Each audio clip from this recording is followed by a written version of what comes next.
At 2 a.m., in a dimly lit finance ministry somewhere far from the headlines, exhausted officials stare at spreadsheets that offer no mercy. No borders crossed, no tanks rolling, no explosions, just rows of numbers. Interest payments, maturing bonds, dwindling reserves. By dawn, a nation may concede to demands it once vowed to resist, not through force, but through finance. This is the quiet reality of modern power. Countries aren't always conquered, they're indebted. And today, global debt has reached unprecedented heights. Public debt alone hit record levels exceeding $100 trillion in recent years, with the overall debt-to-GDP ratio climbing to around 95% in 2025, higher than at any point outside the immediate pandemic peak. More nations carry heavy burdens than ever, not from dramatic crises splashed across news feeds, but from the slow accumulation of obligations that reshape policies, priorities, and sovereignty without a shot fired. Debt seems technical, even dull, until it dictates what a society can afford. Consider a nation aspiring to progress, building roads, schools, hospitals, renewable energy. Growth requires investment, and taxes alone rarely suffice. Borrowing fills the gap, a standard practice worldwide. Governments issue bonds. Investors purchase them, expecting repayment with interest. Initially, it fuels advancement. Infrastructure rises, GDP grows. Leaders celebrate milestones, but debt carries a relentless timer. Interest accrues regardless of circumstances. When global rates rise, exports slump, or shocks like pandemics strike, the equation shifts unforgivingly. Countries don't vanish into bankruptcy like individuals. They adapt, and that's where influence emerges. Struggling governments face limited paths, hike taxes, risking public backlash, slash spending, straining services, or roll over debt, inviting scrutiny from lenders. Lenders, whether multilateral institutions like the IMF and World Bank, or major creditor nations, then pose pointed questions. What reforms will you implement? Which subsidies will end? What assets might be privatized? The rhetoric is constructive. Stabilization programs, structural adjustments, restoring confidence. The conditions, however, are exacting. Curb public sector wages, eliminate fuel supports, liberalize markets, devalue currencies. These aren't mere tweaks. They alter lives. Prices soar overnight. Inflation bites. Unrest follows. Loans intended to rescue often intensify short-term hardship, sometimes enduringly. The mathematics underscores the asymmetry. Even at seemingly reasonable rates, say 6%, if growth lags at 3%, debt outpaces repayment capacity, compounding over time. Interest can eclipse allocations for health or education. Shockingly, over 3.4 billion people, nearly half the world's population, live in countries spending more on debt interest than on health or education alone. Creditors are prioritized always. Default risks market exclusion. No new borrowing means shortages in fuel, medicine, essentials. Even unfavorable terms become the viable choice. Contrast this with privileged borrowers. Advanced economies issue debt in their own currencies, shielding against exchange risks. Many developing nations borrow in dollars or euros, so currency weakening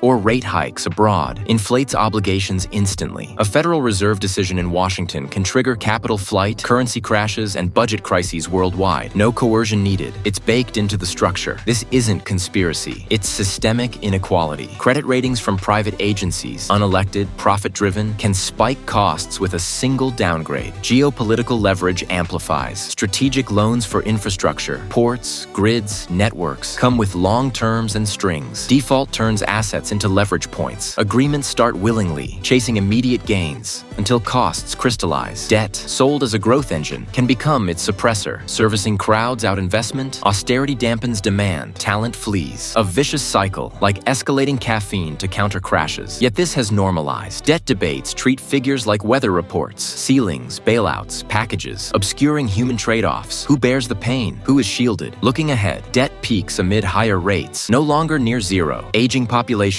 climate demands, and growth slowdowns. More nations will confront those sleepless spreadsheet nights. Exits remain narrow, forgiveness scarce, defaults penalized, inflation imprecise. Power now courses through finance more than force. Sovereignty bends to balance sheets. Governments anticipate market signals, aligning with investors over electorates. The process is subtle, villainless, just pressures, impersonal as gravity. But incentives shape those markets. If debt quietly steers nations' fates without overt conflict, what unfolds when the arithmetic fails broadly? When collective spreadsheets no longer balance, that question lingers, urgent and unresolved.